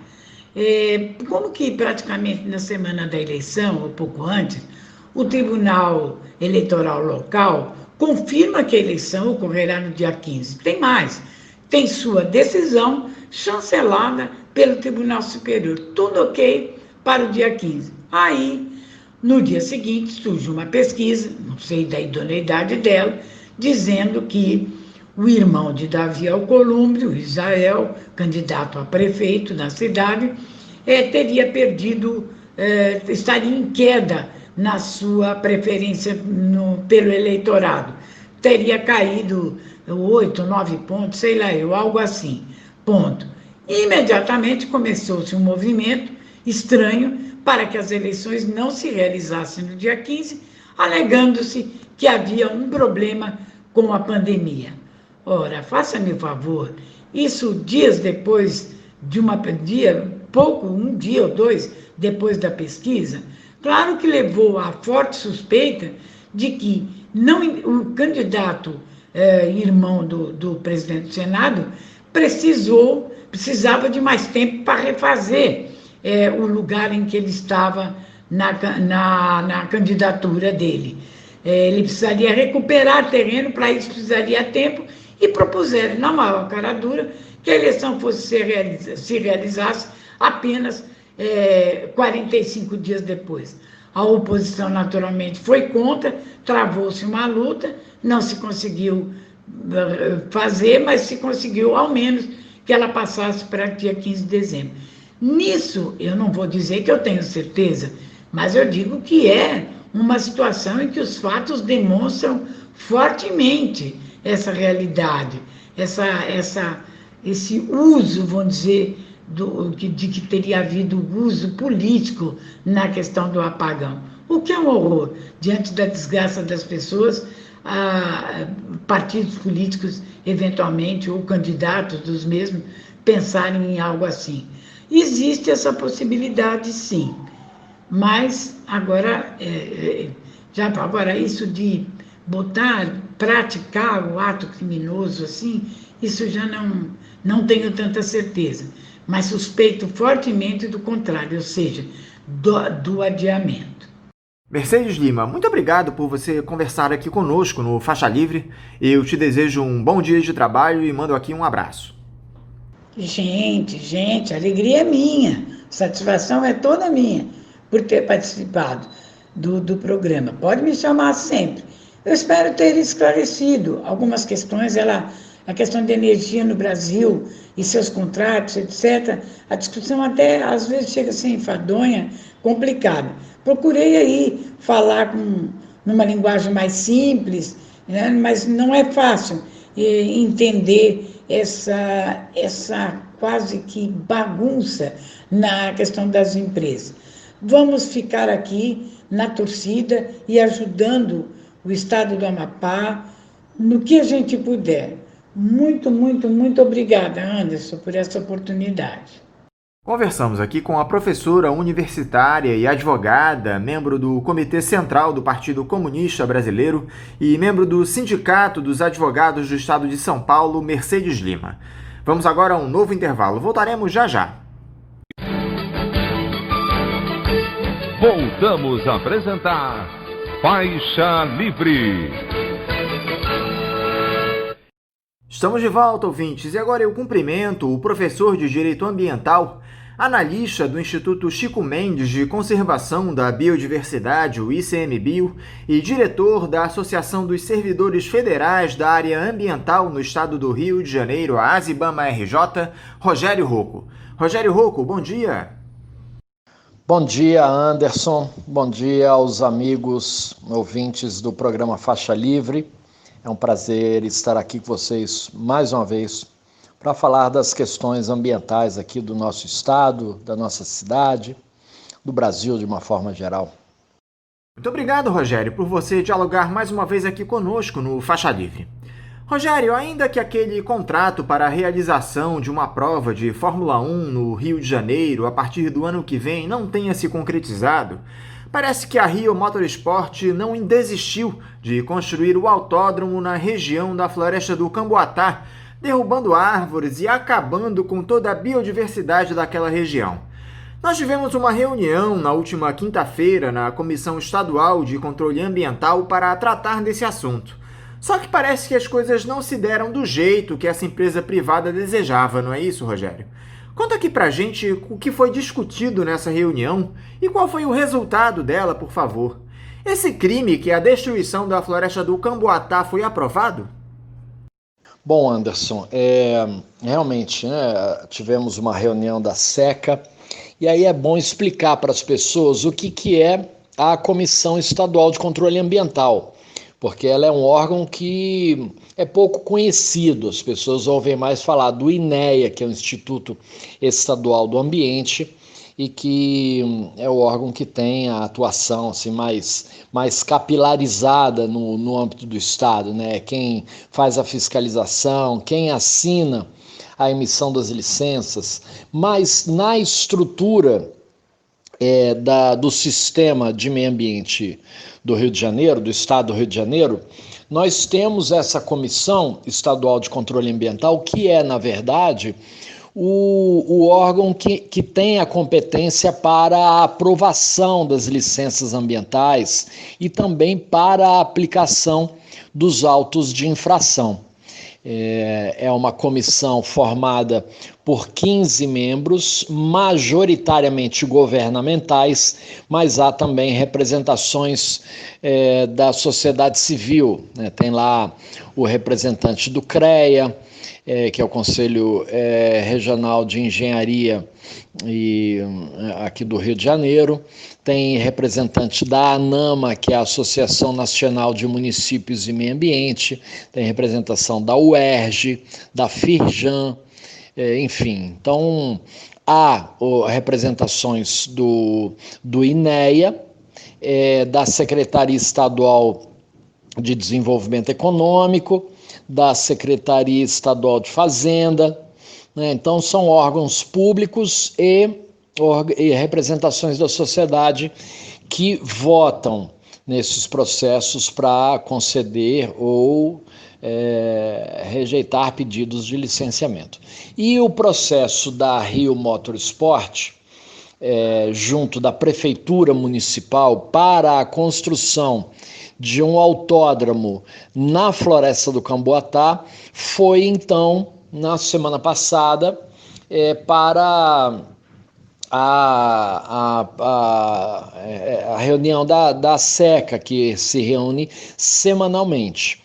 E foi para lá depois de passar por uma análise técnica da equipe do INEA e por uma análise jurídica da Procuradoria também do INEA. E o parecer técnico, elaborado aí por uma equipe de 5 analistas ambientais do INEA, que estão acompanhando essa questão há cerca de 2 anos, pelo menos, foi muito contundente em suas 192 páginas em indicar que o projeto desse autódromo na Floresta do Camboatá é inviável, ele é incompatível com o local desejado e por isso ele é inviável, né? Não se pode licenciá-lo, porque além de vários aspectos ambientais, né, que poderiam pesar numa avaliação em razão da análise da relação custo-benefício do projeto, há aspectos de legalidade que são muito contundentes. A Floresta do Camboatá, ela, apesar de ser uma pequena floresta, ser comparada com outros maciços florestais que nós temos no Rio, como Tijuca, como Pedra Branca, como Jericinó-Mendanha, esse fragmento florestal ele se diferencia em alguns aspectos.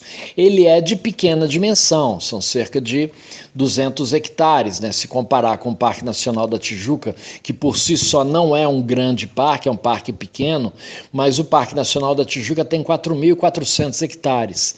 Então o Camboatá é bem pequeno se comparado, mas é uma floresta de planície.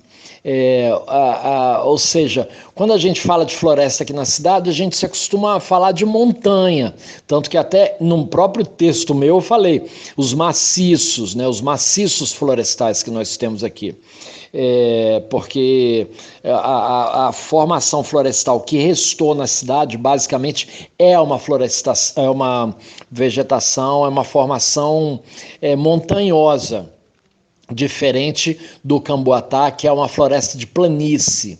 Esse tipo de floresta de planície desapareceu do território municipal em razão da ocupação, não só da ocupação urbana agora, mas desde tempos de colônia, a formação dos grandes engenhos de cana-de-açúcar dizimaram com a vegetação de superfície, então, de planície. Então, aquilo é uma raridade, aquela floresta é uma raridade.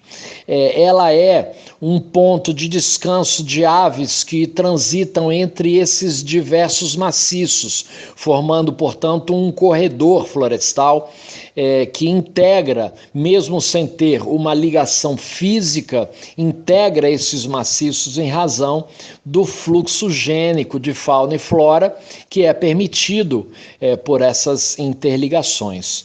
E essa pequena, mesmo sendo uma pequena cobertura florestal, um pequeno fragmento, ela abriga 21 espécies ameaçadas de extinção. Então,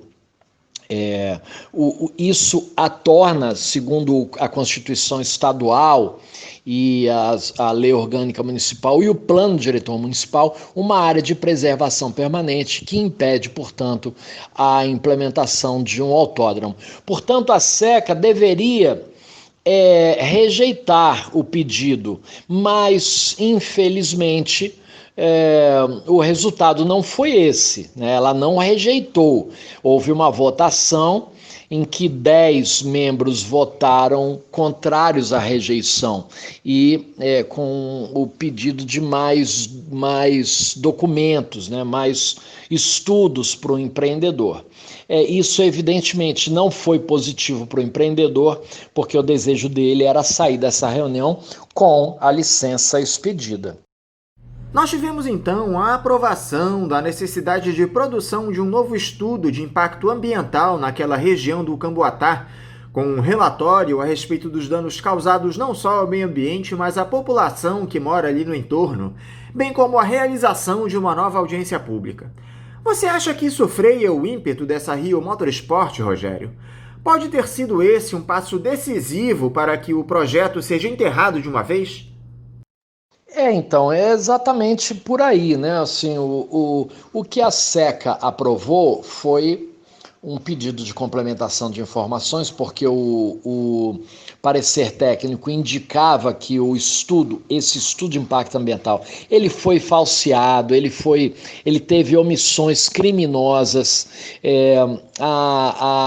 é um estudo feito sob encomenda, com todo tipo de manipulação que configura crime, e nós esperamos que o Ministério Público instaure a investigação para apurar a responsabilidade de cada um dos técnicos envolvidos e que eles sejam criminalmente responsáveis, porque isso está expressamente tipificado como conduta criminosa na Lei de Crimes Ambientais.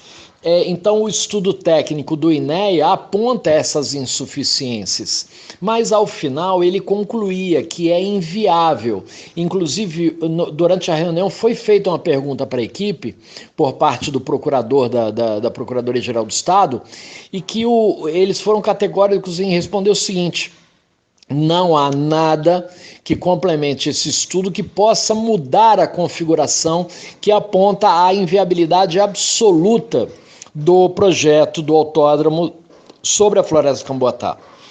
Mas houve lá um processo político que a gente não visualiza com clareza, porque são coisas que acontecem nos bastidores dos gabinetes do governo do Estado, que tem trabalhado para aprovar esse projeto a qualquer custo.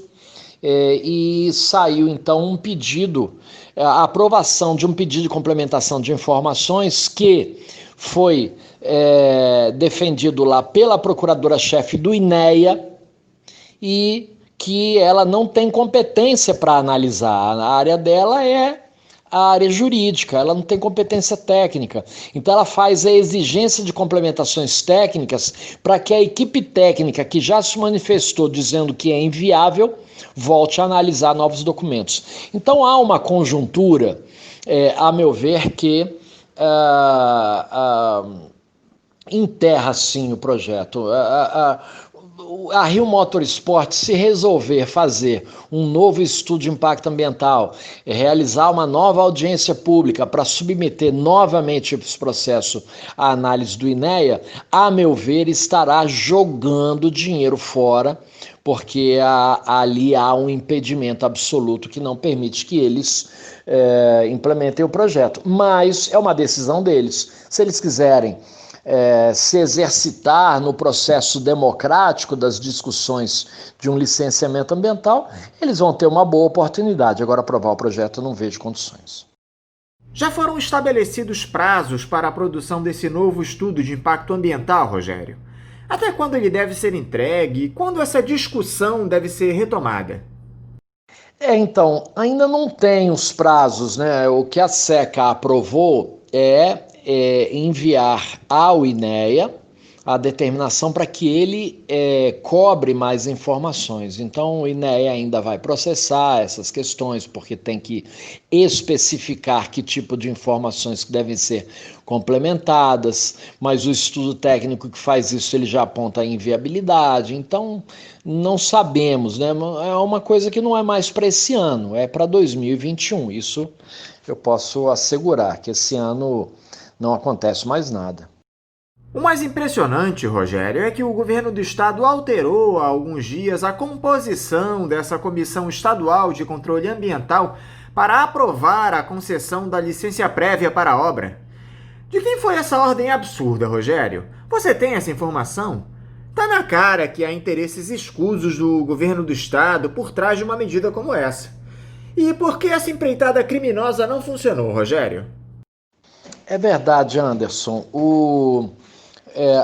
Como eu falei, a SEC ela é composta por representantes do governo estadual e representações da sociedade. Então, essas representações governamentais, o governo muda quando bem quiser.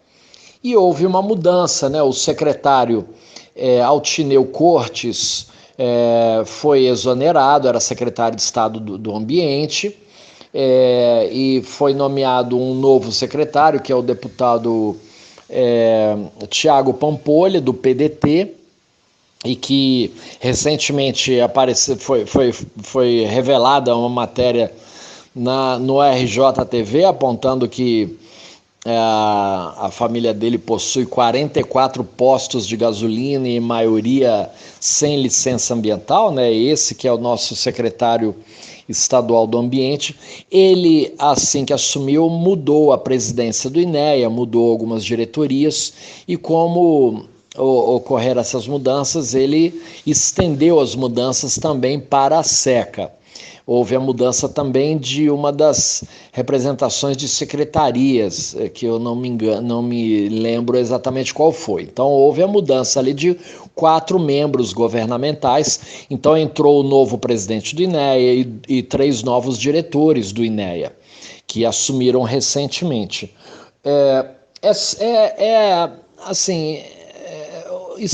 Isso está na alçada do governo. Ele pode mudar a hora que quiser. Mas ficou muito suspeito que essas mudanças tenham ocorrido às vésperas de uma reunião que foi convocada para deliberar sobre o projeto do autódromo. E mais estranho ainda é verificar que esses novos dirigentes do INEA não respeitam os servidores do INEA, não respeitam o seu quadro técnico, que é altamente qualificado e que não está sujeito a essas alterações, porque são analistas ambientais que ingressaram no serviço público através de concurso, não dependem de político da ocasião, de dirigentes da ocasião. Infelizmente, a conduta desses dirigentes foi vergonhosa, porque eles votaram contra o parecer do INEA. Então é muito estranho, né, que você tenha uma reunião no qual uma equipe técnica que acompanha um processo há 2 anos, estudou milhares de páginas de processos, de legislação, de estudos técnicos, e elaborou um parecer muito bem montado, irretocável, incontestável, e que tenha submetido a uma análise na qual o presidente, 3 diretores, a procuradora-chefe reprovem, sem conhecer, sem ter tido um contato suficiente com o processo. Eles não têm informações suficientes para fazer uma análise. Eles deveriam se curvar à qualidade técnica dos seus servidores, mas fazem exatamente o contrário. Entram na instituição, desmontando a instituição a partir da deslegitimação da atuação do seu quadro técnico. Isso é vergonhoso e isso aconteceu, infelizmente, durante essa reunião da Comissão Estadual de Controle Ambiental. Me diz uma coisa aqui, Rogério. O principal atrativo para a construção do autódromo, que é a Fórmula 1 aqui no Rio de Janeiro, como nós já dissemos, não se dará pelo menos nos próximos 5 anos. Me parece que a única intenção é favorecer a especulação imobiliária naquela região, porque também serão construídos edifícios no terreno, não é isso? Anderson, mas assim, eu acabei não te respondendo. No finalzinho da tua pergunta, né, que você perguntou por que a empreitada criminosa não funcionou. Porque a equipe técnica foi categórica em indicar a inviabilidade do projeto. Mas como ela indica que o estudo é muito ruim, então aproveitar essa brecha para pedir complementações ao estudo, através de uma manipulação da procuradora-chefe do INEA. Que teve também um comportamento vergonhoso durante a reunião. E aí eles não teriam uma outra manifestação técnica para se sustentar na decisão de concessão da licença. Então, se tornaria um ato flagrantemente ilegal e criminoso, né? Aprovar a concessão de uma licença indo contra um parecer sem que outro sustentasse esse posicionamento. Bom, agora, a questão da Fórmula 1, de fato, havia um hiato, né, que era o final do contrato da Fórmula 1 com o Estado de São Paulo, lá com Interlagos, o Autódromo de Interlagos, e era nessa brecha que o Rio de Janeiro pretendia entrar. E agora isso aguou, essa situação aguou porque São Paulo renovou o contrato por 5 anos, com a possibilidade de renovação por mais 5. Então, pelos próximos 5 anos, a Fórmula 1 estará em São Paulo e possivelmente pelos próximos 10 anos. Aí sobra o que para o Autódromo do Rio? Bom, há outras categorias, motovelocidade, e algumas outras categorias de corridas que poderiam também utilizar esse autódromo. Tem lá um kartódromo, né, para kart, para corrida de kart. O projeto prevê algumas outras estruturas que poderiam servir também para suporte para essas outras categorias, na eventualidade de não termos uma Fórmula 1 no Rio. Mas se é para atender outras categorias, o projeto ele é muito menos exigente, ele poderia ficar muito mais barato do que você fazer um autódromo pensando na Fórmula 1. E agora, de fato, há situações escondidas. O empreendedor, a Rio Motorsports, ela escondeu do processo de licenciamento que ela tinha ali uma concessão para explorar 40% a mais do terreno lá, além do projeto do autódromo. E houve um erro do órgão ambiental também, que fingiu não ter essa informação para fazer uma análise exclusivamente de um autódromo, enquanto que esse autódromo ocuparia apenas 60% do terreno e 40% seria ocupado por outros projetos, que o empreendedor omitiu, mentiu e escondeu. Na audiência pública isso foi colocado, ele se reservou o direito de não informar o que faria no local e depois ele veio com uma vergonhosa carta dizendo que abria mão do projeto imobiliário que ele iria fazer. Como ele abre mão de uma coisa que ele estava escondendo? Esses fatos então vieram à tona, ficou vergonhoso, não só para o empreendedor, que se caracterizou como mentiroso, mas também para o órgão ambiental, que deveria ter tido um cuidado maior. E essa questão foi apontada pela equipe técnica que analisou o projeto. Agora, não tendo um autódromo, é evidente que aquela área teria um apelo imobiliário muito grande e a nossa desconfiança é que, de fato, por trás do projeto do autódromo, eles queiram mesmo encher aquela floresta de prédios, só que escondam isso exatamente para tratar dessas questões fora dos holofotes, nos gabinetes onde os termos tratados a gente não sabe exatamente quais são e muitas vezes não são assim tão republicanos. Agora, parece que o Eduardo Paes, que disputa a prefeitura no segundo turno das eleições com o atual prefeito Marcelo Crivella, teria se comprometido em proteger essa área da floresta do Camboatá, O que é o mínimo que um gestor público deve fazer? Respeitar a legislação.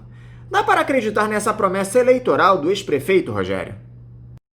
Olha, Anderson, o movimento SOS Floresta do Camboatá, que é um movimento muito forte, que reúne muitas organizações, lideranças comunitárias, pesquisadores e profissionais das mais variadas áreas, ele elaborou cartas compromisso para submeter a candidatos a vereador e a prefeito da cidade do Rio de Janeiro.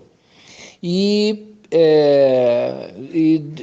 disponibilizou para quem quisesse assinar e depois divulgou aqueles que assinaram, os candidatos a vereador e os candidatos a prefeito que assinaram. E é evidente, o prefeito Marcelo Crivella, ele é evidente que não assinou esse compromisso, pelo contrário, na sua propaganda eleitoral, ele divulgou que faria o autódromo e inclusive indicando que faria os complementos imobiliários que o empreendedor ocultou no processo de licenciamento. Então a gente vê que eles estão mancomunados com um esquema ilícito, com a nítida intenção de violar a legislação urbanística, a legislação ambiental, para promover interesses empresariais e imobiliários para um grupo privilegiado que chegou até o prefeito, de acordo com as denúncias que o Ministério Público colocou, por meios de esquemas fraudulentos. E então ele, evidente que não assinou.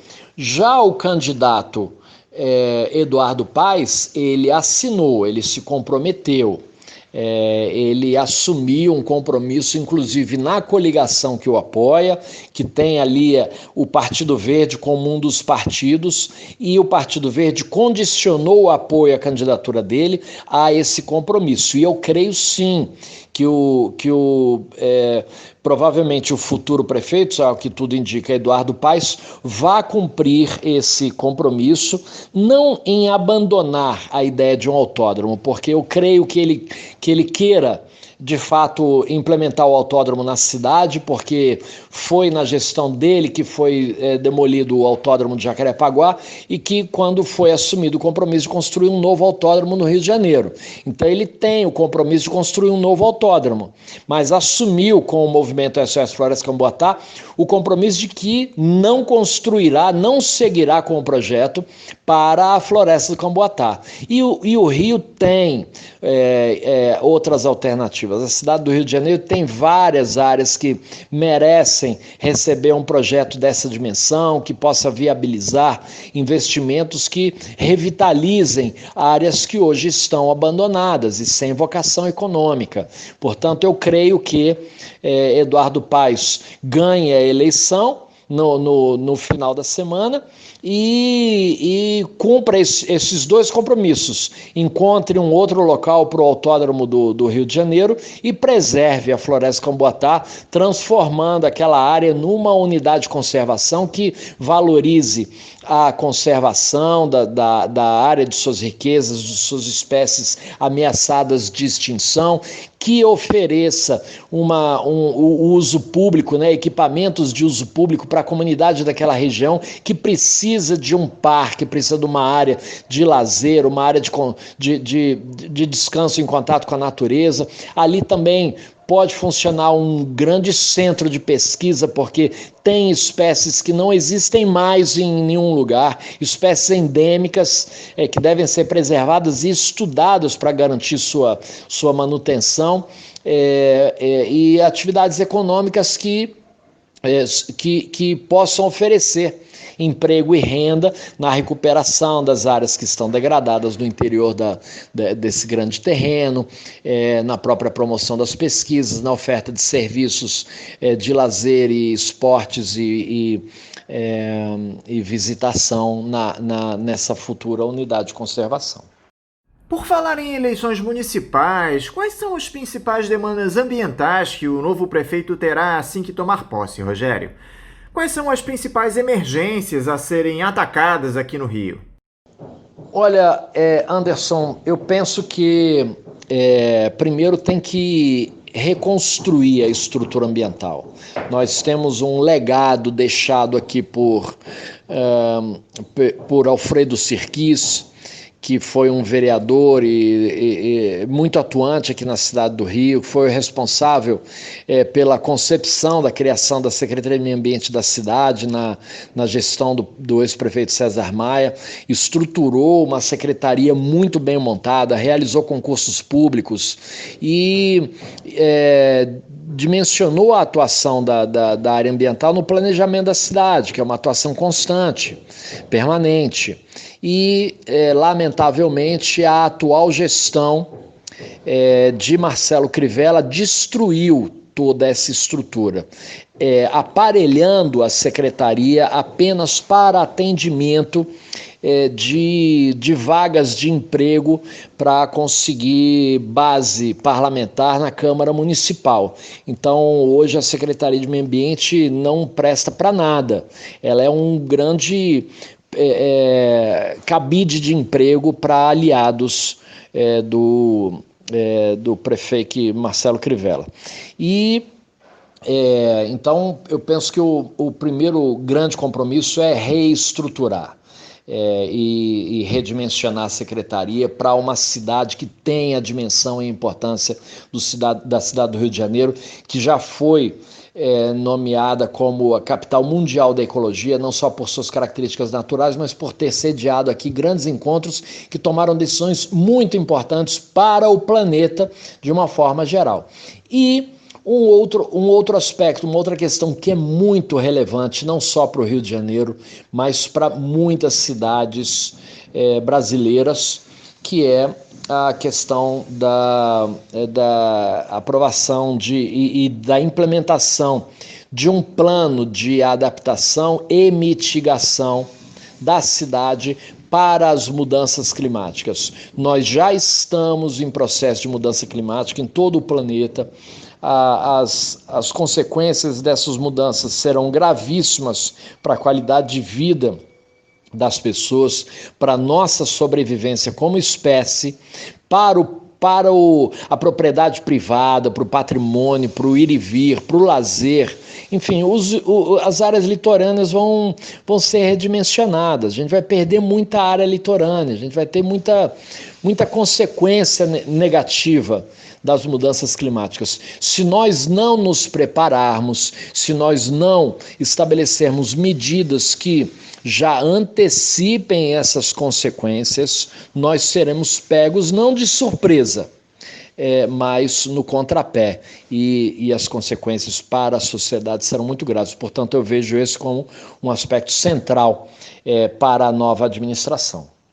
Para encerrar, Rogério, o presidente Jair Bolsonaro mais uma vez deu mostras de sua total falta de compromisso com o nosso meio ambiente, dizendo em uma reunião do G20 que o Brasil sofre ataques injustificados em relação à sua atuação na proteção à biodiversidade de nações menos competitivas e menos sustentáveis. Você concorda com essa posição do ex-capitão do Exército, Rogério? Essas críticas não têm justificativa? Bom, Anderson, as falas do presidente Bolsonaro são desprezíveis. É uma autoridade que envergonha o brasileiro internamente e mundialmente, porque são mentirosas, porque são negacionistas, porque são falaciosas e que escondem, na verdade, uma ação dolosa que ele e seus asseclas vêm causando ao Brasil. Então, o Brasil ele é muito falado internacionalmente em razão da Amazônia, mas não só da Amazônia, né? Nós temos aqui 6 biomas que são fantásticos, riquíssimos, como a Mata Atlântica, o Pantanal, a Caatinga, o Cerrado, os Pampas, e o bioma marinho costeiro também, com riquezas gigantescas e que é evidente que sempre foram cobiçadas por países estrangeiros. Nós somos o país com o maior potencial hídrico do planeta, prestes a passar por uma situação de falta de água. Então, temos aqui riquezas que podem atender às necessidades não só dos brasileiros, mas de grande parcela da população mundial. E é evidente que o Brasil foi e sempre será vitrine nas discussões internacionais sobre desenvolvimento e meio ambiente. Agora, um presidente da República que tenta enganar a opinião pública, tenta contraditar a ciência com mensagens de WhatsApp, nem teria, nem pode ter nenhuma credibilidade. Então, não dá nem para levar a sério, sinceramente, não dá nem para levar a sério. É um presidente que não merece, ele merece sim que tenha a atenção da sociedade brasileira para que numa próxima eleição corrija o erro que cometeu, e da justiça brasileira que o responsabilize junto com a família e os que estão hoje comandando os desmontes, como o antiministro Ricardo Salles, sejam responsabilizados criminalmente pelos males que estão causando ao Brasil e que levarão muitos anos para serem consertados. Rogério Rocco, mais uma vez, muito obrigado por você estar aqui conosco no Faixa Livre. Eu quero te desejar um bom dia e mandar aqui o meu abraço. Obrigado, Anderson, mais uma vez. Um forte abraço para você, para toda a equipe do Faixa Livre e para os ouvintes também um grande abraço. Até a próxima. Conversamos aqui com o professor de Direito Ambiental, analista do Instituto de Chico Mendes de Conservação da Biodiversidade, o ICMBio, e diretor da Associação dos Servidores Federais da Área Ambiental no estado do Rio de Janeiro, a ASIBAMA-RJ, Rogério Rocco. E vamos encerrando a edição de hoje do Faixa Livre, convidando a todos vocês para amanhã, a partir das 8 da manhã, estarem aqui novamente conosco na Rádio Bandeirantes 1360 AM para mais uma edição do programa. Um abraço a todos vocês e até amanhã!